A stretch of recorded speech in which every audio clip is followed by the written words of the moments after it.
Do you want to do more than follow orders? Think outside of the box and manifest your dreams? Then you've come to the right show. Welcome to the award-winning podcast, Holding Down the Fort by US VetWealth. I'm your host, Jen Amos, a Gold Star daughter, veteran spouse, and entrepreneur. For Season 8, we continue our wonderful partnership with the Rosie Network to highlight motivational stories of personal growth, financial awareness, and autonomy in our military community. We're also excited to showcase our partnership with Blue Water Advisors. Well, we have a lot in store for you this season, so let's get started.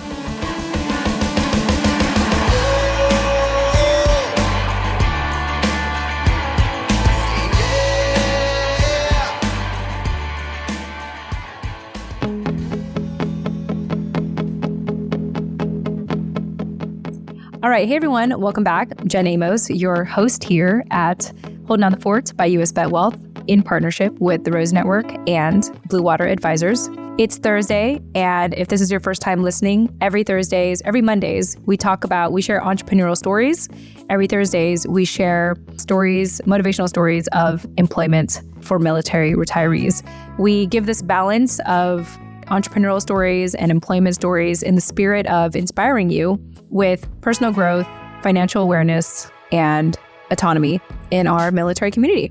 So for this episode today, it is a two-part episode. This is part 1 of 2. And this is where I get to take a step back, like I have done in the past Thursdays for this season, to showcase my husband's live show called Take a Knee Tuesdays. These are replays. And basically what you need to understand with the replays is that most of the mentioned events and updates are probably outdated by the time you watch this. But the purpose of sharing this is so that you can get tips and tricks for military retirees seeking employment in post-military. Mike and Scott discuss the main topic of career progression. And of course, if you want to watch this in real time and you want to get the latest live shows, you can always subscribe to my company's YouTube channel, USVW TV. That's US VetWealth, USVW TV. The channel itself is named Military Retirement Blueprint, but the username is USVW TV.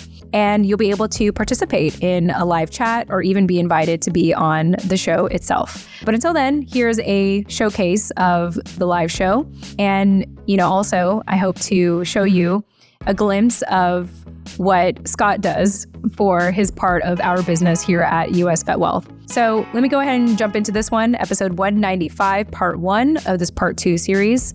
Scott and Mike from Blue Water Advisors discuss how to use LinkedIn to strategically connect with industry leaders. They discuss how to approach networking opportunities with a servant mindset rather than a frontal assault approach. They discuss the challenges military retirees face with feeling unprepared and networking only for jobs rather than for personal growth. They make suggestions on how to research companies on LinkedIn and have meaningful, informed conversations when the opportunity arises. So I hope you enjoy this conversation. I think this will be very interesting to hear about the difference between a servant mindset versus a frontal assault approach. Of course, if you're in the military, you'll know what a frontal assault approach is. And if you want to get a hold of Mike or Scott, we'll have their LinkedIn profiles available for you in the show notes of this episode. All right, enjoy, and I will come back in the post commentary. Happy listening or watching, because this is also available on YouTube. All right, good afternoon, and welcome back, everybody, to another Take a Knee Tuesday with Norm, Captain Retired Mike Wallace. How you doing, Mike? Hey, I'm doing good, Scott.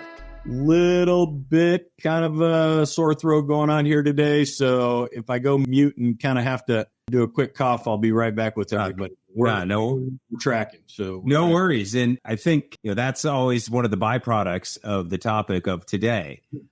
Sometimes when you're out there networking, you find yourself throwing energy in ways you weren't quite expecting it. I bet actually this might even be kind of the tail end of your trip out to Tail Hook, pardon the pun. I know what it was like going to those types of conferences, and it's just like all of a sudden I'm a super extrovert. I'm on all the time. I can be in 2 different conversations at once, and you go pretty hard for a couple of days, but that could take a toll physically. Yeah, as well, right? It's Steve Weeman was out with us this year too, and I think between he and I kind of tried to divide and conquer and have as many conversations as what we could with, as many of our members or future members. But yeah, you're going, right? Mm-hmm. I mean, 2.5, 3 days of just go, go, go. But it's a good time. We enjoyed it. And so today's topic, just to, we'll keep it. I think when we don't have an interview on, try to keep it high level and to the point. If people have questions or comments for today, but I like to think of the aspect of of all of our conversations as, hey, we're learning as well. We might be learning from a slightly different perspective as small business owners, but we're also, military veterans ourselves trying to figure it out. And what makes our approach a little bit different when it comes to networking, and we all know we're supposed to network if we want to get ahead, whether it's internal to an organization or externally, at some point, meet people in a professional environment. But from our perspective, I've always been self-employed in a way, so I've kind of always treated myself that way. And so I'm networking for just any opportunity that might pop up that I'm not even expecting it.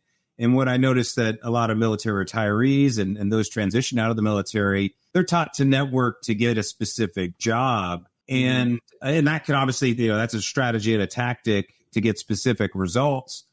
But what I was always curious about, and again, because I'm kind of learning as we go, is I just learned that it's just personal branding. It's sales and marketing. It's communication. It's persuasion. It's all these skill sets that are tangible across, lots of different environments. And so, why not just treat ourselves as an individual business? We're trying to get a salary, one way or the other. We're trying to get income. That's what this story is all about.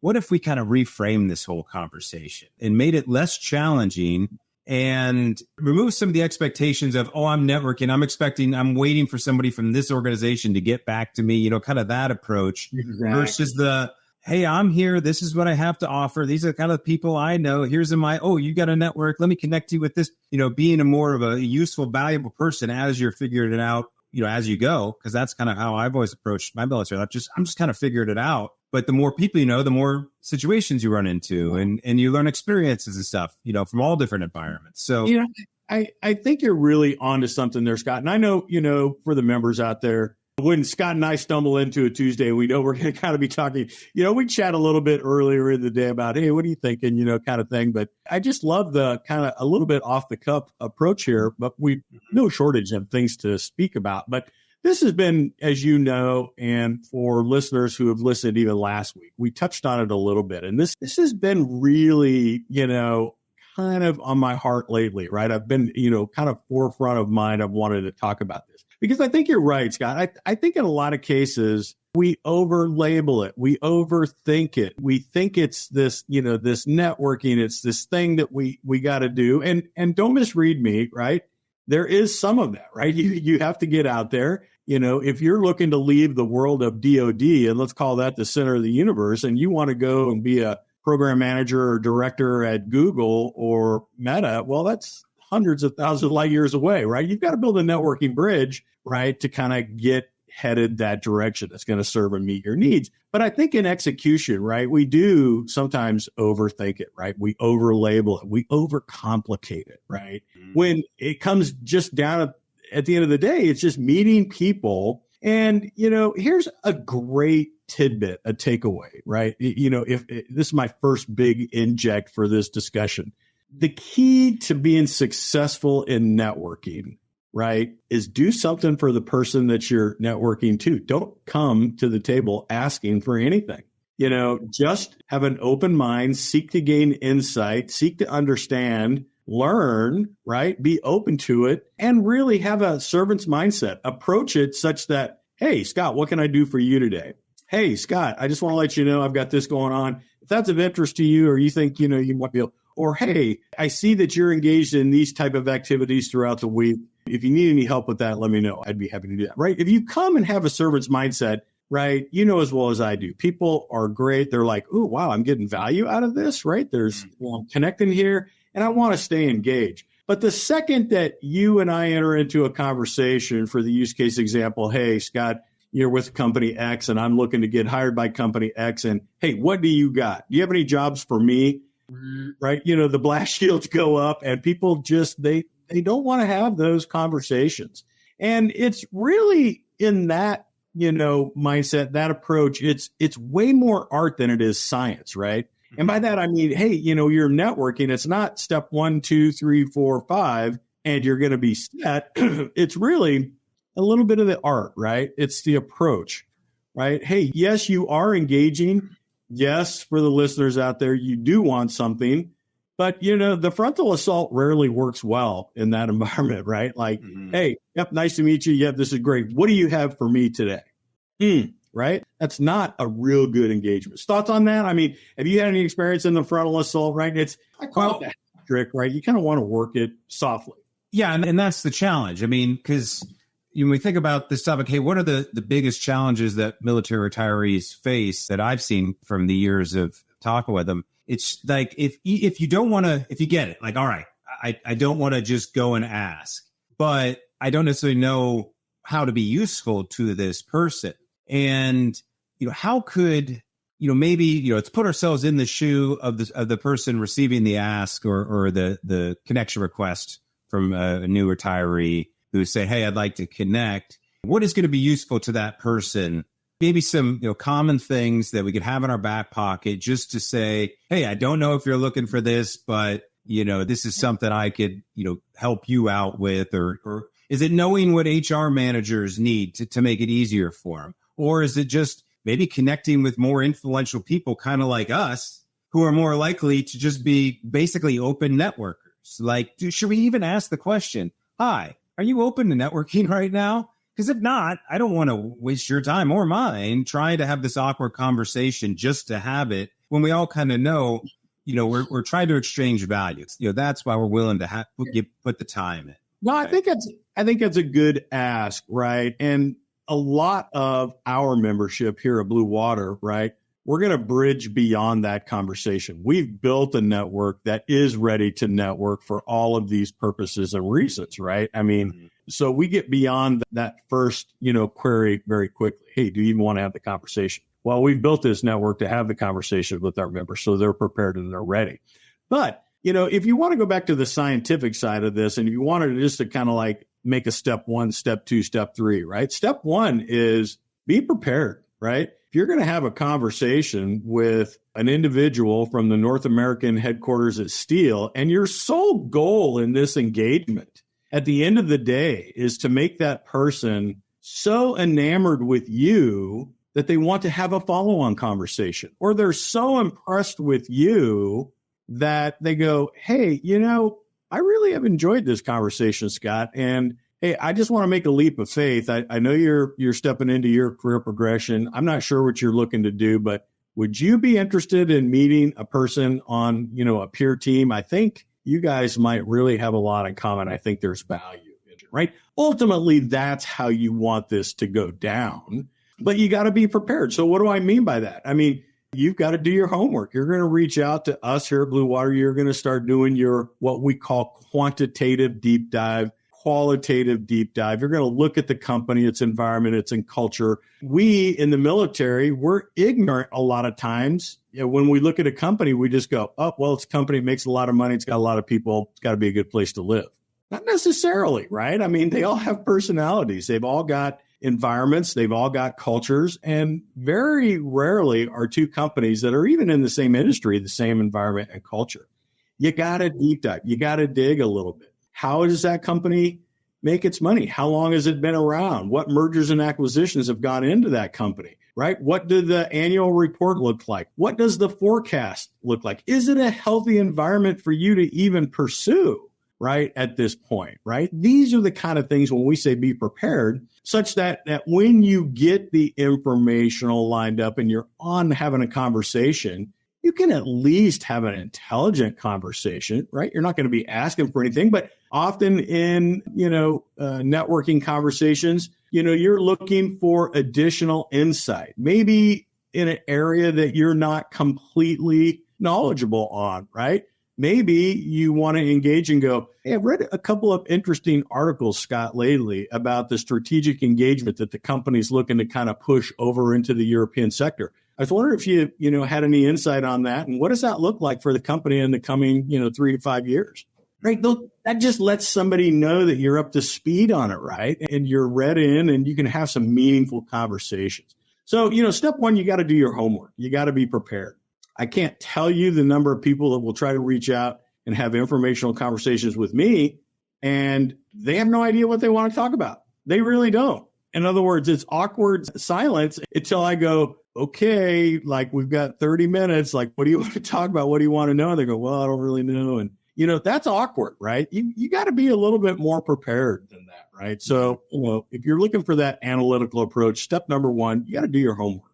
What do you think on that? Is that kind of makes sense? I mean, oh, absolutely. And, that is an, unfortunate thing, kind of the story we hear often of, I don't know what I want to do when I grow up. And so, we're used to showing up at briefings and getting briefed and punch PowerPoint slides or out processing or in processing centers. There's checklists, there's, boxes to go through. So it's nobody's fault that we're kind of put in this situation.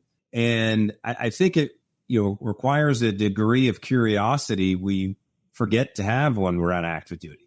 Curiosity to explore, as you've been saying, go a deeper dive into these companies, but maybe on the individuals. I mean, the fact that so much information is now available online, even on LinkedIn, you can be pretty strategic about connecting with people who are more likely to actually have a conversation with you, and you can enhance the chances of that by connecting with the people who are obviously active on LinkedIn and then commenting on their posts a lot. They appreciate, that. That's one of the easiest strategies and tactics to build a network, because you won't even realize it, but people are going to start connecting through you. Your name just starts showing up more often. So my next question for you was, have you noticed any success stories out of your cohorts where someone has kind of mimicked your role as the connector, just kind of out of the blue, for whatever reason, people started honing in on them more, and all of a sudden they started connecting more people and forever. Has that happened where a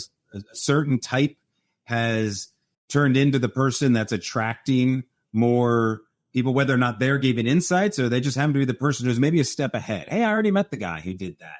Yeah, that happened. They're varying different degrees, right? But it's an interesting, query that you make here. And I think it really comes down to there are individuals that will warm up to this networking task at hand quicker than others will, right? Yeah. I think I see all of our members mature through the process.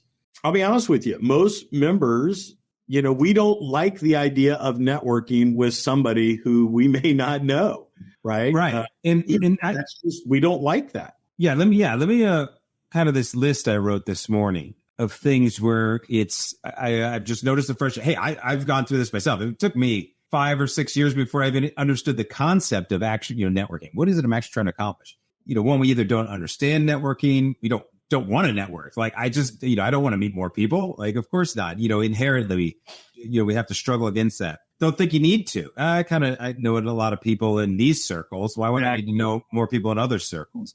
Don't feel comfortable. It can be awkward when you're putting yourself out there.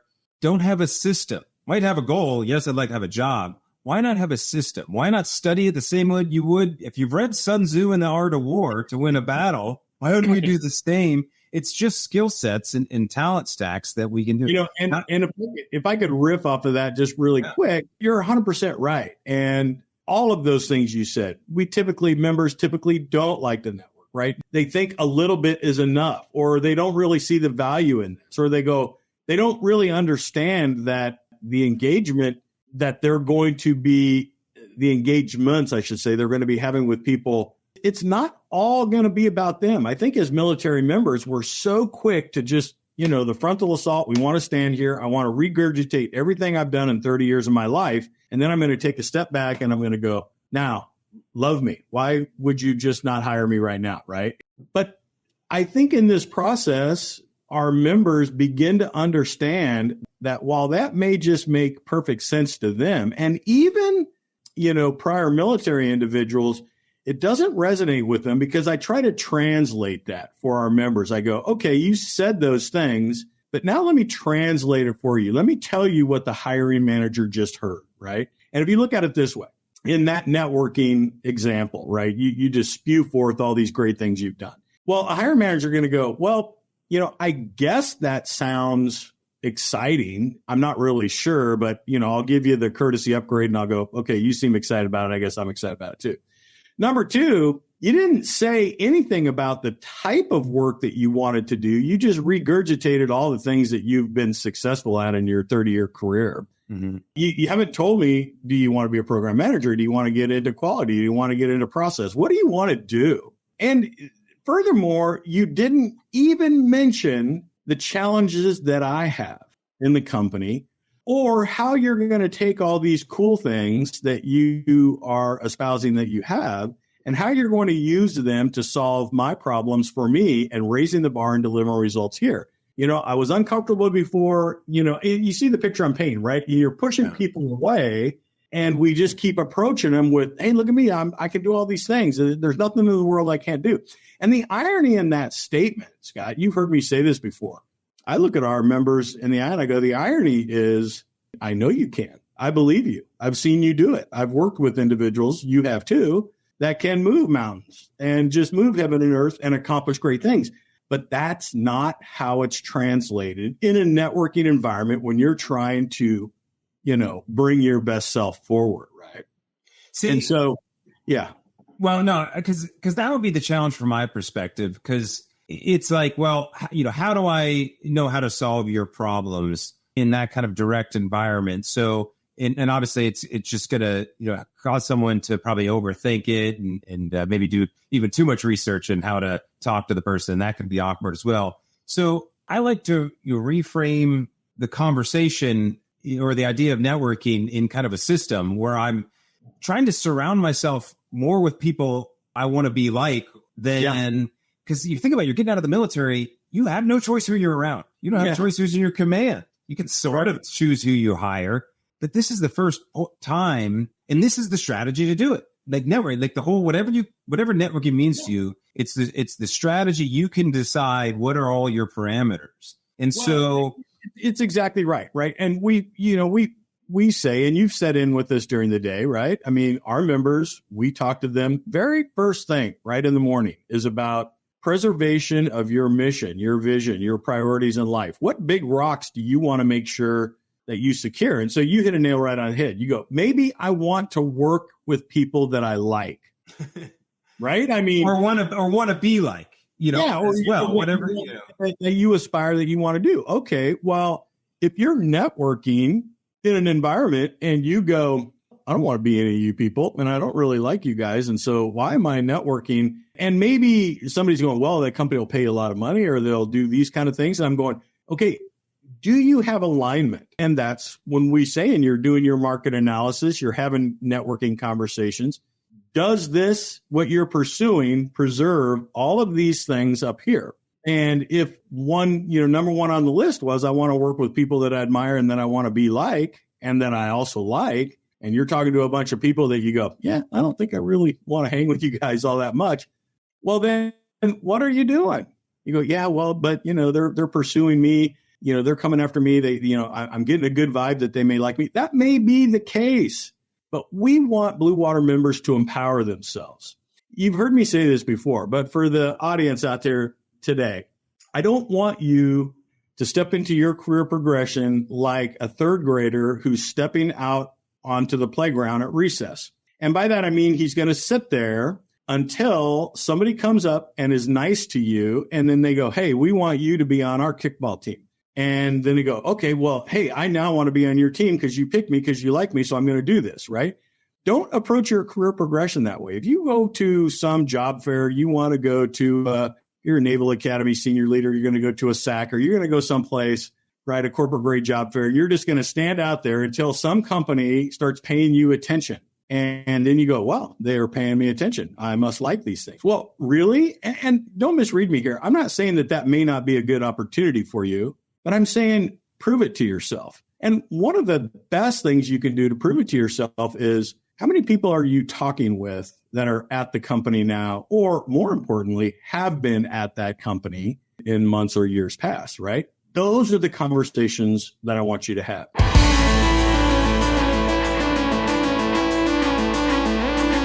Hey, this is your host, Jen Amos. Thanks again for listening to today's episode of Holding Down the Fort by US VetWealth. Visit holdingdownthefortpodcast.com to access the full show notes of this episode, including resources mentioned and bonus content. Once again, that's holdingdownthefortpodcast.com. Lastly, stay after this outro music for something a little extra. Thanks again and chat soon. Bye for now.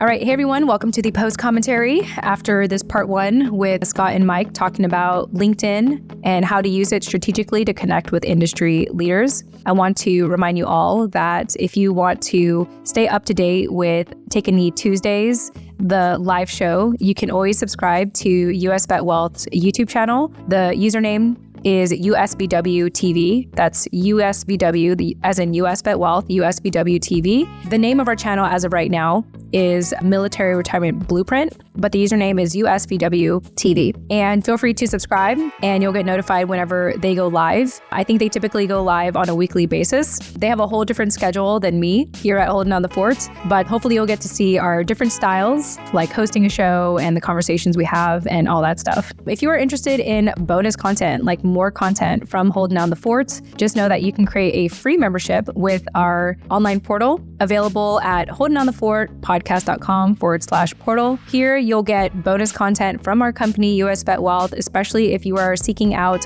alternative solutions to the Survivor Benefit Plan and Thrift Savings Plan. To get access to our private podcast show, Inside the Fort, which is a more candid commentary of my journey. Sometimes I want to elaborate more on reflection questions that are presented to you in the episodes where we interview guests from the Rose Network. I may elaborate on my answer in Inside the Fort, but great opportunity to dive in deeper with us and get access to all the free resources and bonus content, all the good things for free. And you can opt out anytime. Available at holdingdownthefortpodcast.com/portal. All right, well, that is all I have to say for now. I will see you in part 2. I hope you have a great weekend and I will chat with you on Monday. Take care.